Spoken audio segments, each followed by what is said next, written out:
اور اب ہم تھوڑا سا آگے جائیں گے تو وہ نالا آئے گا، اس کے لیفٹ کی طرف آپ اندر جا کر دیکھیں تو گھنا جنگل ہے، اور اسی نالے سے ہم اگر آگے بڑھیں تو دیوسائی پہنچ سکتے ہیں. یعنی دیوسائی پہنچنے کے بہت سارے راستے ہیں.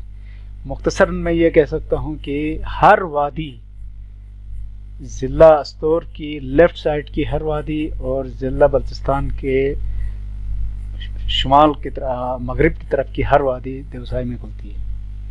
یہ پل کراس کرتے ہی داس بالا ہے. یہاں کافی سارے لوگ رہتے ہیں.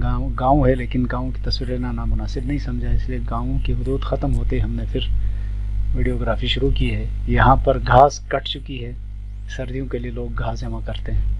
جانور پالے جاتے ہیں یہاں، زیادہ تر گائے، بھیل، یاک، زو اور زنگو اس طرح کے ہیں.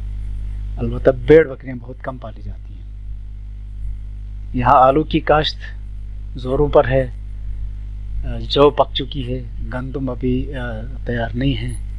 مٹر تیار ہے، اور مٹر میں نے دیکھا رات کو ٹرک آ کے پورے ایریا میں رونق لگا رکھی تھی. ٹرکوں کے ٹرک بھر کے یہاں سے مٹر سپلائی ہوتا ہے. بہت زبردست قسم کا مٹر ہے. اور مجھے بتایا گیا کہ یہاں اس وقت 110 روپے کا کلو بکتا ہے، جبکہ کل ہم اس گردوں سے آئے تھے تو وہاں کوئی 250 کا کلو تھا. اتنا فرق ہے. بیچ میں بیوپاری حضرات یا ٹرانسپورٹر حضرات اس کی قیمت کو کہاں سے کہاں پہنچا دیتے ہیں. ہم داس بالا سے آگے بڑھ چکے ہیں. اب ہمارے سامنے جو ویلی ہے رائٹ سائڈ پر، یہ درلے ہے. بہت ہی پیاری، بہت ہی خوبصورت وادی ہے. درلے چک اس کا نام ہے.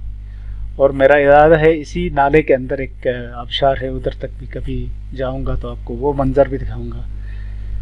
اس سال اس کی ہریالی بہت کم ہے، اور ایک تو خشک سالی، دوسرا گھاس کٹ چکی ہے، اس لیے ابھی اس کا حسن بہت ہی ماند پڑ چکا ہے. ورنہ پورے استور میں سب سے خوبصورت وادی یہ ہے، درلے رائٹ سائڈ والی. اور اسی سے تھوڑا سا آگے بڑھتے ہیں تو پھر ہم چیلم پہنچ جاتے ہیں. درلے میں تھوڑی دیر رک کے آپ کو کچھ اور مناظر دکھاؤں گا قریب سے، تو آپ اندازہ لگا سکتے ہیں کہ جون کے اینڈ اور جولائی کے مہینے میں یہ دلہن کی طرح سج جاتی ہے پوری وادی. بہت ہی پیاری ہے، بہت خوبصورت ہے. اور اس کے پیچھے سائڈ پر جاتے ہیں تو رائٹ پر اتریں گے تو کالا پانی، پھر لیفٹ کی طرف آگے بڑھیں گے تو مینی مرک وغیرہ جا سکتے ہیں. اور یہیں سے آگے اور لمبے فاصلے طے کریں گے تو کشمیر بھی پہنچا جا سکتا ہے. درلے کے زیادہ تر لوگ مائگریٹ ہو کر اس گردوں میں آباد ہو گئے ہیں. اور وہاں جو پورا ایک گاؤں ہے اس گردوں میں، حاجی گام کے نام سے، وہاں یہاں کے لوگ مائگریٹ ہو کر ادھر آباد ہو گئے. لیکن ان کی زمینیں شاید اب بھی ہیں، بہت تھوڑے لوگ اب بھی ادھر رہتے ہیں. گرمیوں کے لیے تو یہ جنت کا ٹکڑا ہے. سردیاں البتہ یہاں تھوڑی سی مشکل ضرور ہوتی ہوں گی، لیکن کیونکہ آس پاس میں ہی جنگل ہے اس لیے اتنا مسئلہ بھی نہیں ہوتا ہوگا. بہرحال جو لوگ آتے ہیں وہ تو گرمیوں میں ہی آتے ہیں، تو گرمیوں میں اس کو انجوائے کیا جا سکتا ہے. یہاں درلے میں تو شاید انتظام نہ ہو. آگے چیلم کے قریب ٹینٹس بھی دستیاب ہیں، جیسے میں نے کل بھی کہا تھا کسی اس میں. اب چیلم میں رہائش، معقول رہائش بآسانی دستیاب ہے. البتہ رش زیادہ ہوتا ہے، اس لیے پہلے ہی اگر یہ بکنگ وغیرہ کرائی جائے تو بہتر ہے. یہاں پر آپ اپنے انرجی بھی بحال کر سکتے ہیں اور اپنے گاڑیوں میں فیول بھی بھر سکتے ہیں. فیول کے لیے یہاں کوئی پمپ تو نہیں ہے، لیکن دکانوں میں ڈیزل اور پیٹرول دستیاب ہے. یہاں سے آگے چیلم سے ہم لیفٹ پر مڑیں گے تو دیوسائی سے ہوتے ہوئے اس گردو پہنچ جاتے ہیں.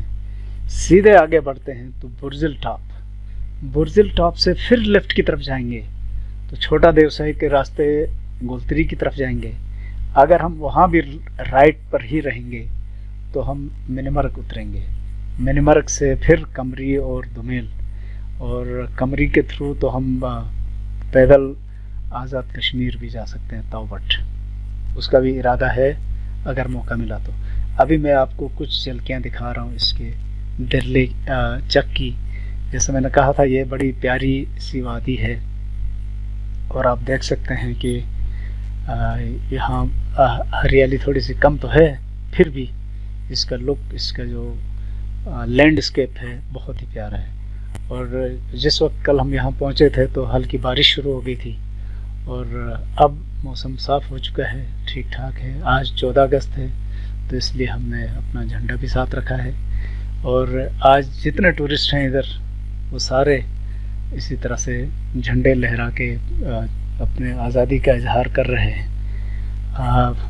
اللہ تعالیٰ سب کی آزادیوں کو محفوظ رکھے، لیکن انسان کو جو صلاحیتیں دی گئی ہیں اپنی ان تمام صلاحیتوں کا بھرپور استعمال کرنا چاہیے. جس کا جو بھی ملک ہے اپنے ملک سے وفادار ہونا چاہیے اور اپنے ملک کی بہتری کے لیے کام کرنا چاہیے. بہرحال ہمارا سفر جاری ہے. آگے چیلم کی حدود میں ہم داخل ہو چکے ہیں، اور چیلم اب بہت زیادہ چہل پہل ہوتی ہے. وہاں سے یہ میں بات کر رہا تھا، یہ ٹینٹ ولیج ہے جو تبت موٹل اسکردو میں ایک ہوٹل ہے، اسی کے انتظامیہ یہاں ٹینٹ ولیج اسٹیبلش کرتی ہے ہر سال گرمیوں میں، اور یہاں آپ رہ سکتے ہیں. اور اس طرح آج ہم چیلم پہنچ چکے ہیں. ابھی یہاں سے آگے کچھ ضروری کارروائیاں کر کے یا پرمیشنز وغیرہ لے کے ہم منمرگ جائیں گے، اور وہاں منمرگ میں ہم نے کیا دیکھا، اس کی جھلکیاں اور اس کا کیا حال ہے، وہ وہاں جا کے میں آپ کو بتاؤں گا اگلے کلپ میں انشاءاللہ. تو مجھے یقین ہے کہ آپ نے اس کلپ کو انجوائے کیا ہوگا. اور thank you very much for watching and stick to my channel. Thank you very much. اللہ حافظ.